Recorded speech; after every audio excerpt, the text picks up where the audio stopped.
Hello students, अभी हम लोग सर्कल को डिस्कस कर रहे हैं। 2 डायमेंशनल कोऑर्डिनेट ज्योमेट्री में सर्कल का डिस्कशन चल रहा है। उसी के रिगार्डिंग अभी हम लोग कुछ डेरिवेशन और प्रॉब्लम भी देख रहे हैं। क्वेश्चन हम एक डेरिवेशन है, इसको हम लोग देखते हैं। To find the equation to the circle, कह रहा है कि एक सर्कल है और उसका इक्वेशन डेराइव करना है। To the circle which is described on the line joining the points x1 y1 and x2 y2 as diameter. कह रहा है कि एक सर्कल है और उस सर्कल का डायमीटर है और उसी डायमीटर का जो एंड पॉइंट है वो ये गिवन है, which is described on the line joining the points। कह रहा है कि 2 पॉइंट है और दोनों पॉइंटों को ज्वाइन करने से जो डायमीटर बन रहा है उसी के थ्रू सर्कल डिस्क्राइब किया हुआ है। तो कह रहा है कि उस सर्कल का इक्वेशन क्या होगा।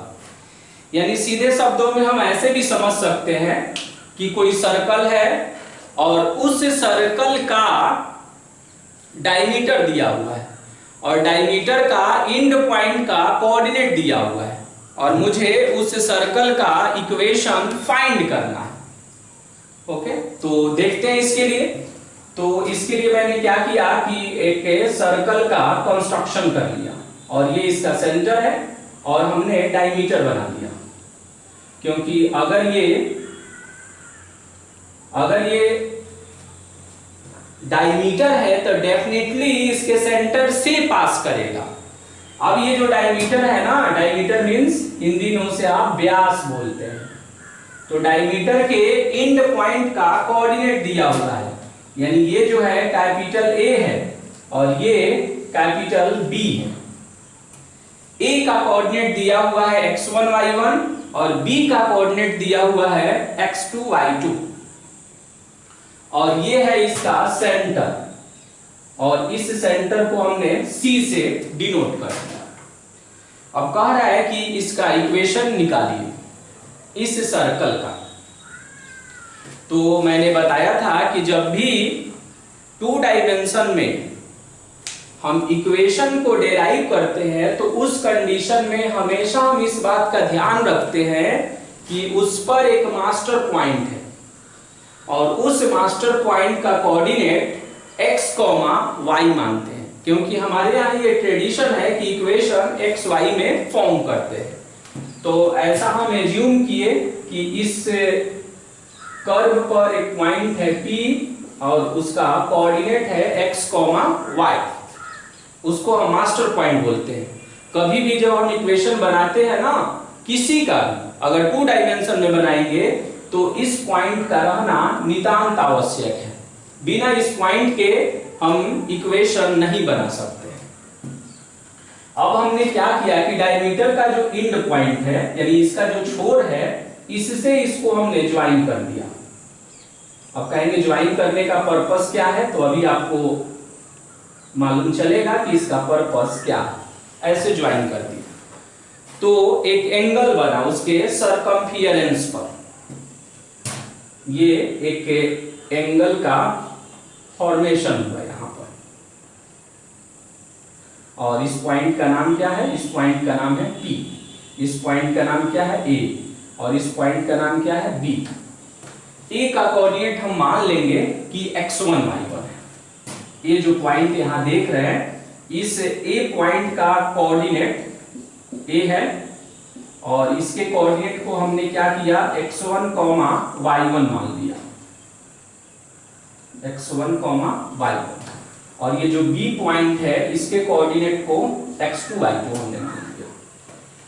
और P का कोऑर्डिनेट x, y क्यों माना? क्योंकि जब हम 2 डायमेंशन में इक्वेशन बनाएंगे तो हम इक्वेशन हमेशा x, y में क्रिएट करते हैं, इसलिए वहां पर हमने एक P पॉइंट को सिलेक्ट किया और उसका कोऑर्डिनेट x, y हमने एज्यूम कर लिया। अगर हम ये कहते हैं कि AB डायमीटर है, AB क्या है? डायमीटर है। यहां पर मैंने लिख दिया कि AB is the diameter of the circle. यहां पर ए बी जो है वो सर्कल का डायमीटर है, तो डेफिनेटली ये सेमी सर्कल होगा। ये जो है दोनों सेमी सर्कल होगा।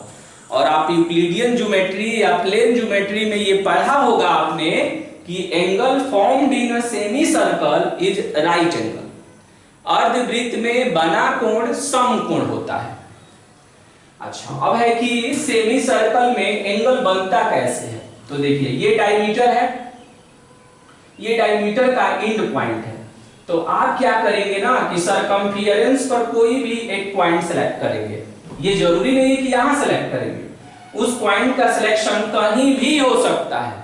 और जब डायमीटर के एंड पॉइंट से उसको ज्वाइन करेंगे तो सरकमफियरेंस पर जो एंगल बनेगा वो 90 डिग्री होगा। कितना होगा? 90 डिग्री।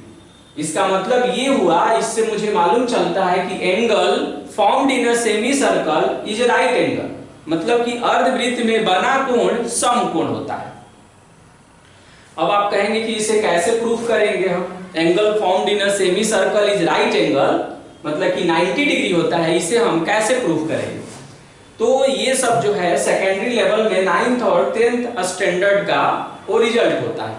उसको भी प्रूफ करने का बहुत सारा आइडिया है, जैसे हम वेक्टोरियल मेथड से भी प्रूफ कर सकते हैं। Angle formed in a semi circle is 90 degree, यानी अर्धवृत्त में बना कोण समकोण होता है। इस बात को हम वेक्टर से भी प्रूफ कर सकते हैं। और उसी रिजल्ट को हम, जिसको हम कह रहे हैं कि वेक्टर से प्रूफ कर सकते हैं, उसी को हम प्लेन ज्योमेट्री में भी प्रूफ करते हैं। प्लेन ज्योमेट्री मींस जिसमें लाइन और पॉइंट के बारे में आप स्टडी करते हैं, जिसको हम यूक्लिडियन ज्योमेट्री भी कहते हैं। दो तरह का ज्योमेट्री होता है, इसीलिए बार बार बोलते हैं प्लेन ज्योमेट्री है, और अभी जो आप पढ़ रहे हैं ना, ये कोऑर्डिनेट ज्योमेट्री है या एनालिटिकल ज्योमेट्री भी इसे कहा जाता है।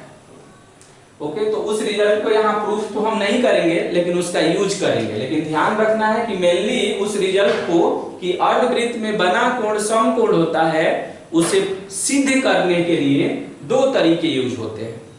सेकेंडरी लेवल में प्लेन ज्योमेट्री में उसको प्रूफ करते हैं, और उसको वेक्टर मेथड से भी सेकेंडरी लेवल में हम प्रूफ कर सकते हैं। फिलहाल मेरे पास ये इंफॉर्मेशन है कि APB 90 डिग्री है। तो क्या मैंने लिख दिया कि एंगल AP और B ये कितना है? 90 डिग्री है। रीजन क्या है इसका? अगर रीजन हमको लिखना होगा तो हम लिखेंगे कि एंगल फॉर्म्ड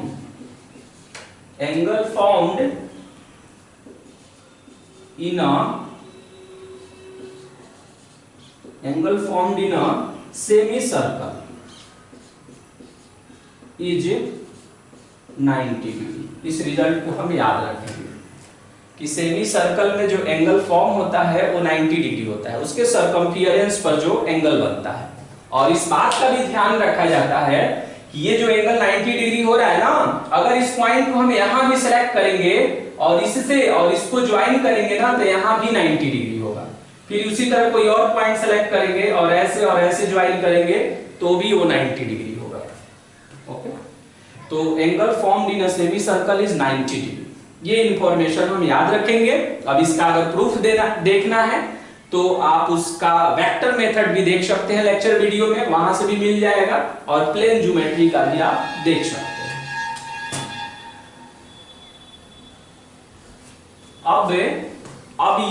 अब मैंने बोला कि APB 90 डिग्री है। इसका मतलब ये हुआ कि हम ऐसे भी लिख सकते हैं कि AP जो है ये परपेंडिकुलर है PB पर। AP क्या है? परपेंडिकुलर है, AP परपेंडिकुलर है PB पर। तो कोऑर्डिनेट ज्योमेट्री में हम लोगों ने पढ़ा कि जब भी कोई दो लाइन परपेंडिकुलर होता है तो दोनों के स्लोप का प्रोडक्ट -1 होता है। इट मींस कि हम ऐसे लिख सकते हैं कि slope of AP into slope of PB is equal to -1। यानी AP का स्लोप और PB का स्लोप का प्रोडक्ट जो है -1 होता है। अब AP का जब हम स्लोप निकालेंगे तो AP का स्लोप निकालने का कॉन्सेप्ट क्या होगा, कैसे निकालते हैं? तो 2 पॉइंट दिया हुआ है और मुझे स्लोप निकालना है, तो इसके लिए फॉर्मूला हम यूज करेंगे difference of y coordinate upon difference of x coordinate. तो चलिए अब यहां से हम स्टार्ट करते हैं। पहले इसका स्लोप निकालते हैं, PA का कहें या AP का कहें, स्लोप चेंज नहीं होगा। तो जब हम PA का स्लोप निकालेंगे तो डिफरेंस ऑफ y कोऑर्डिनेट, तो y माइनस y, इसका y कोऑर्डिनेट देखिए और इसका भी y कोऑर्डिनेट देखिए, तो difference of y coordinate upon difference of x coordinate into, अब PB है तो डिफरेंस ऑफ y कोऑर्डिनेट, तो ये बन जाएगा y minus y2 upon difference of x coordinate. हो गया ऐसे? अच्छा, अब इस रिजल्ट को कहां से हम लोग जानते हैं कि जब भी कोई दो लाइन परपेंडिकुलर होता है तो दोनों के स्लोप का प्रोडक्ट -1 होता है। इसके लिए एंगल बिटवीन टू लाइंस को देखना होगा। एंगल बिटवीन टू लाइंस का लेक्चर वीडियो देखेंगे तो वहां से आपको पता लग जाएगा कि M1 इंटू M2, M1 अगर पहले वाले लाइन का स्लोप है, M2 अगर दूसरे वाले लाइन का स्लोप है, तो दोनों का प्रोडक्ट -1 क्यों होता है? ओके, अभी तो बट हम यूज कर रहे हैं यहाँ। अब इसे अरेंज करते हैं तो ये बन जाएगा y माइनस y1 और ये हो जाएगा y minus y2 upon x minus x1 और x minus x2 is equal to -1। अब आप ना क्रॉस मल्टीप्लाई करिए तो ये बनेगा y माइनस y1 और ये हो जाएगा y माइनस y2, इधर आएगा क्रॉस मल्टीप्लाई होने के लिए, तो ये बन जाएगा माइनस x माइनस x1 और x माइनस x2।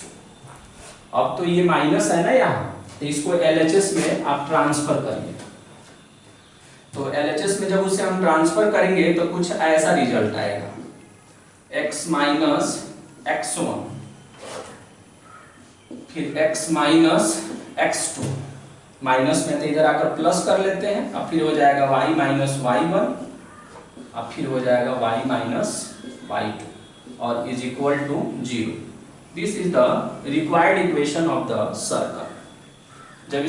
जब इसे आप मल्टीप्लाई करेंगे ना तो देखेंगे कि इसमें x स्क्वायर आ रहा है, y स्क्वायर भी आएगा और इस तरह से ये सर्कल का इक्वेशन बन जाएगा। जब मैंने ऐसे प्रश्न को सेलेक्ट किया था, प्रीवियस लेक्चर वीडियो में देखेंगे कि मैंने ऐसे एक प्रश्न को, ऐसे एक प्रॉब्लम को हमने डिस्कस किया था, तो उस कंडीशन में इस फॉर्मूले का हम यूज नहीं किए थे। बिना इस फॉर्मूले का यूज किए जो है हमने सर्कल का इक्वेशन निकाल दिया था। तो फिर आप कहेंगे तो फिर इस फॉर्मूले को बनाने से क्या फायदा है? तो फायदा है, क्योंकि ऐसा रिजल्ट ना आपको कॉम्पिटिटिव एग्जाम्स में और बुक में भी ऐसा रिजल्ट दिखते रहता है। तो आपको ये मालूम होना चाहिए कि ये किस चीज का इक्वेशन है और किस कंडीशन में ऐसा इक्वेशन डेराइव करते हैं। एक एग्जांपल हम सिंपल सा लेते हैं कि, और इसको दो मेथड से आपको बनाकर दिखा रहे हैं, फर्स्ट मेथड और सेकंड मेथड से। एक सर्कल है और उस सर्कल का एक डायमीटर है और इसको हमने A कह दिया और इसको हमने B कह दिया। A का जो कोऑर्डिनेट है 1,2 है और ये जो है 3,4 है और कहेंगे कि इसका इक्वेशन निकालिए आप, तभी हम फर्स्ट मेथड यूज कर रहे हैं और इसका सेंटर है C। तो एक डायमीटर है, डायमीटर के एंड पॉइंट का कोऑर्डिनेट दिया हुआ, अब हमें C निकालना है। C क्या है? सेंटर है। तो सेंटर क्या होता है? डायमीटर के मिड में होता है। तो सेंटर कैसे कैलकुलेट करेंगे? 1 + 3/2, 2 + 4/2। तो 3 + 1 4 हुआ, 4 को 2 से डिवाइड करेंगे तो 2 हो जाएगा। 4 + 2 6 हो जाएगा, 2 से डिवाइड करेंगे तो 3 हो जाएगा। तो C का कोऑर्डिनेट हो गया 2, 3, यानी सेंटर हम जान गए। अब आपको मालूम है कि अगर हम CA निकाल लें तो इससे मुझे रेडियस मिल जाएगा क्या? तो मिल जाएगा इससे। CA या CB दोनों में से कोई कैलकुलेट कर लें तो रेडियस मिल जाएगा। तो CA को निकालिए डिस्टेंस फॉर्मूला से, तो √2 - 1 का होल स्क्वायर और 3 - 2 का होल स्क्वायर। तो 2 - 1 तो 1 हो जाएगा, 1 का स्क्वायर 1, और 3 - 2 भी कितना हो जाएगा? 3 - 2 भी 1, तो 1 का स्क्वायर तो 1 ही, और ये फाइनली आ जाएगा रूट में 2 हो जाएगा, यानी इसका रेडियस कितना हो गया? √2। अब कहेंगे कि इक्वेशन इसका निकालिए सर्कल का। तो सेंटर हमको मालूम चल गया, सेंटर मालूम चल गया और रेडियस भी मालूम चल गया। तो फॉर्मूला आप ये यूज करते थे, x - 2 का होल स्क्वायर और y - 3 का whole square is equal to a², मतलब कि रेडियस का स्क्वायर। और ये आपका सिंप्लीफाई करेंगे तो ये आंसर आ जाएगा। अच्छा, आप देखे होंगे ध्यान से कि जब हम इस क्वेश्चन को कर रहे थे तो उस कंडीशन में मैंने इस फॉर्मूले का यूज नहीं किया। विदाउट इस फॉर्मूले का यूज किए हुए भी हमने कॉन्सेप्चुअली इसको कैलकुलेट कर दिया, इसका इक्वेशन हमने डेराइव कर दिया। अब हम क्या करते हैं कि इस फॉर्मूले का यूज करके निकालते हैं। तो A का जो कोऑर्डिनेट है वो x1 y1 है, B का जो कोऑर्डिनेट है वो x2 y2 है। तो फॉर्मूला हम यहां देख रहे हैं, तो A का जो कोऑर्डिनेट है कितना है? 1, 2, और ये है कितना? x1 y1। B का कोऑर्डिनेट है 3, 4, और ये कितना है? x2 y2। देयरफॉर अब इक्वेशन हम बनाते हैं यहां से। तो बताइए इक्वेशन जो बनाएंगे तो कितना आएगा? तो x माइनस यहां से x1, तो x1 कितना है? 1, x minus x2 plus y minus y1 और y minus y2 is equal to 0। अब फिर इसे आप सिंप्लीफाई करेंगे तो देखेंगे कि x² आएगा और माइनस में 4x आएगा, प्लस में 3, ये आएगा y² और माइनस में 6y, और ये हो जाएगा 4 × 2 = 8 हो जाएगा, इज इक्वल टू 0। अब देखेंगे तो आएगा x² प्लस y² माइनस में 4x माइनस में 6y, और 8 और 3 कितना हो जाएगा? 11 हो जाएगा, इज इक्वल टू 0। ये इक्वेशन निकल गया। इसे भी जब आप सिंप्लीफाई करेंगे तो देखेंगे आएगा x² माइनस में 4x प्लस में 4, y² माइनस में 6y और प्लस में 9, और ये हो जाएगा 2। अब देखिए x² हो गया, y² हो गया, माइनस में 4x हो गया, माइनस में 6y, 9 और 4 कितना हो गया? 30, और 13 - 2 करेंगे तो कितना हो जाएगा? 11, इज इक्वल टू 0। तो देखिए इस रिजल्ट को देखिए और उस रिजल्ट को देखिए तो मालूम चलेगा कि दोनों से सेम ही रिजल्ट आया। अब है कि दोनों में काफी बारीकी है। फर्स्ट वाला मेथड जो है वो फॉर्मूले को यूज नहीं कर रहा, वो कॉन्सेप्चुअली मूव कर रहा है। इसका एजेंडा है कि to find the coordinate of centre and radius. इसका एजेंडा है, ये फॉर्मूला पर फुल्ली डिपेंडेंट है। ये जब तक मुझे फॉर्मूला नहीं मालूम होगा तब तक जो है हम इसका यूज करके, अगर फॉर्मूला मुझे नहीं मालूम है तो फिर इक्वेशन नहीं कैलकुलेट कर पाएंगे। अब दोनों चीजें अलग अलग बातों को इंडिकेट करती है। फर्स्ट ये इंडिकेट करती है कि आप कॉन्सेप्चुअली चीजों को सीखिए, दूसरा ये इंडिकेट करती है कि आप फॉर्मूला रट लीजिए और उस फॉर्मूले में डायरेक्ट पुट कर दीजिए। और वो फॉर्मूला हमने कैसे बनाया उसको भी हम लोगों ने देखा, और इस रिजल्ट को आप मुझे प्रूफ करके दिखाएंगे कि angle formed in a semi circle is 90 degree. आप जो है वेक्टर मेथड से और प्लेन ज्योमेट्री में, यूक्लिडियन ज्योमेट्री में भी इसका प्रूफ है, उसको करके आप मुझे बताएंगे। ओके, तो इस फॉर्मूले का यूज कहाँ है ये भी हम लोगों ने देखा, और ये फॉर्मूला अगर लर्न नहीं रहे तो भी हम इक्वेशन निकाल सकते हैं, इस बात का भी समझ हमने डेवलप किया। ओके।